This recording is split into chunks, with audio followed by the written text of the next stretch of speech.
안녕하세요, 운수대통 안 실장입니다. 제목이 참 자극적이죠. 제목 그대로 상담만 받아도 1000만 원 번다의 이야기를 좀 해보려고 하는데요. 여기서 나는 운수업을 할 예정이다 라고 생각하시는 분들을 가정하고 이야기를 좀 해보겠습니다. 처음 운수회사를 알아보시면서 준비 과정이 있을 겁니다. 준비 과정에서 차량과 그리고 초기 비용들을 보실 텐데, 차량은 무조건 회사에서 하는 것으로 진행해야 한다, 번호판 비용이 1000만 원 든다 등 여러 이야기가 있을 겁니다. 그러면은 요목조목 나눠서 비용을 조금 따지실 줄 아셔야 되는데요. 좀 차량부터 이야기를 하면은, 회사 차량이다 하면 운수사가 아닐 가능성이 있습니다. 물론 운수사에서도 같이 차량을 판매할 때도 있습니다. 그런데 여기서 중요한 거는요, 운수사에서 하는 경우는 좀 선택적인 조건으로 안내를 해야 됩니다. 이런 방법도 있고 이런 방법도 있고. 그러면 차량을 같이 하는 건 무엇이냐? 바로 양도 양수권입니다. 어떠한 사정으로 일을 못 하셨을 때 그 차량을 인수하는 조건으로 말씀을 드리죠. 자, 여기서 비용은 기존에 일하셨던 차주님의 몫이며, 그게 마음에 들지 않는다 하시면 새로운 코스를 받으셔가지고 차량을 구매해 오시면 되는 겁니다. 정리를 좀 하자면, 차량을 사장님께서 구해 오시고 새로운 코스를 받을 수도 있고요, 기존에 일하시던 기사님의 차량과 코스를 받으실 수도 있습니다. 자, 다음 번호판 부착 비용에 대해서 얘기를 할 텐데, 이 비용도 사실 회사마다 좀 천차만별입니다. 그리고 이 비용이 낮다 높다를 보실 때 반드시 기존에 일하시는 기사님들의 운송 내역서를 확인하시길 바랍니다. 자, 우리 이야기할 때요, 상대방이 좀 이해하기 편하게 쉽게 이런 표현을 좀 씁니다. 뭐 20만 원대입니다, 뭐 1000만 원 가량입니다, 뭐 1000만 원 이상입니다. 저는 이런 게 좀 맞지 않다고 봅니다. 금액은 딱 떨어져야 됩니다. 그리고 그 딱 떨어지는 금액이 틀리다 그러면은 거짓말을 했다는 거죠.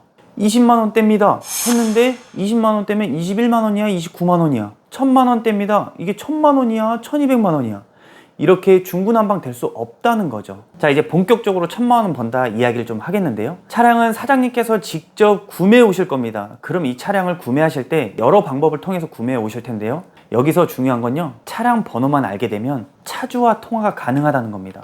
그럼 내고가 가능하다는 거겠죠. 여기서 100만 원에서 200만 원 정도 세이브 하실 수 있고요.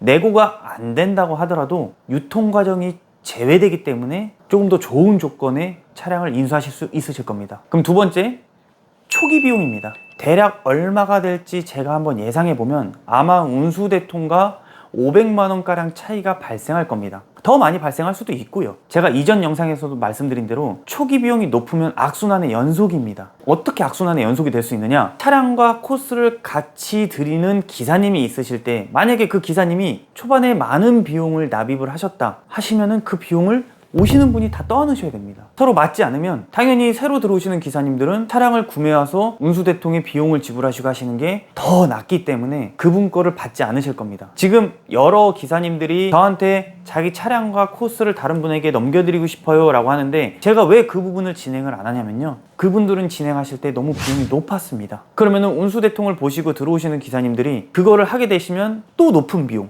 또 넘기실 때 또 높은 비용, 이게 악순환의 연속이 될 수 있으니까 저희는 운수대통 기사님들만 양도양수를 좀 도와드리고 있고요, 타 운수사 기사님들은 좀 도와드리고 있지 않습니다. 그러니까 중요한 건 초기 비용이 최대한 낮게 들어가시는 게 나중에도 더 좋다 이겁니다. 처음에 비용만 생각하실 게 아니라 관리 부분도 생각하셔야 되고요, 피치 못할 사정으로 마지막에 어떻게 처리해야 될지도 생각을 하셔야 됩니다.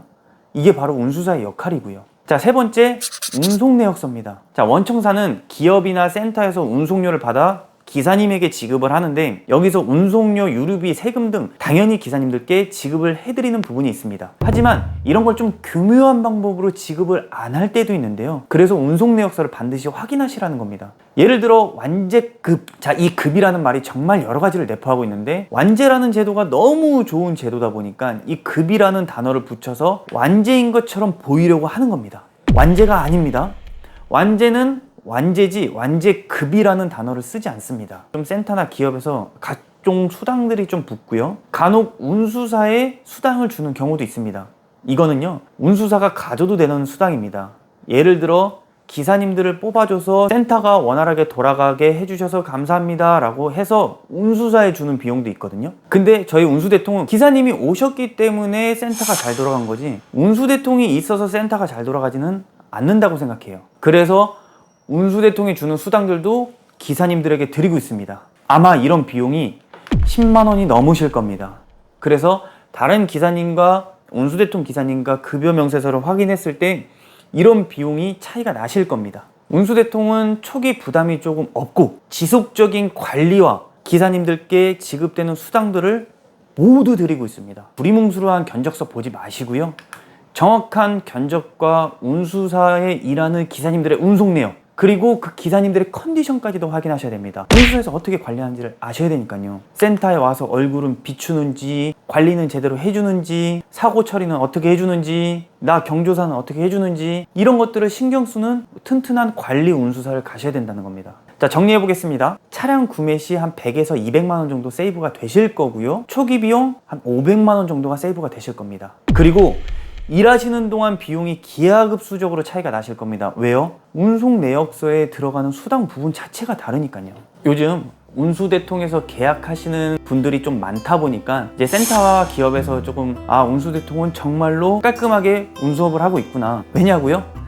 운수대통에 오시면 그냥 다 이야기해 주십니다. 여기가 맞겠네요. 여기가 더 상식적이네요. 자, 마지막으로 운수대통을 알선소 분향소로 좀 착각하시는 분들이 많은데 저희는 운수사업 허가증, 원청 계약서 등 모두 유튜브에 올리고 있는 상황입니다. 그리고 상담 오시면 바로 제 뒤에 있는 부분에서도 확인하실 수도 있고요. 자, 이런 부분에서 오해가 없으시길 바랍니다. 자, 그럼 오늘은 여기서 좀 마무리를 하고 운수대통은 계약하고 끝나는 것이 아닌 시작이다라는 마음으로 초심을 잃지 않고 최선의 노력을 다하도록 하겠습니다. 자, 그럼 이상 시청해 주셔서 감사합니다.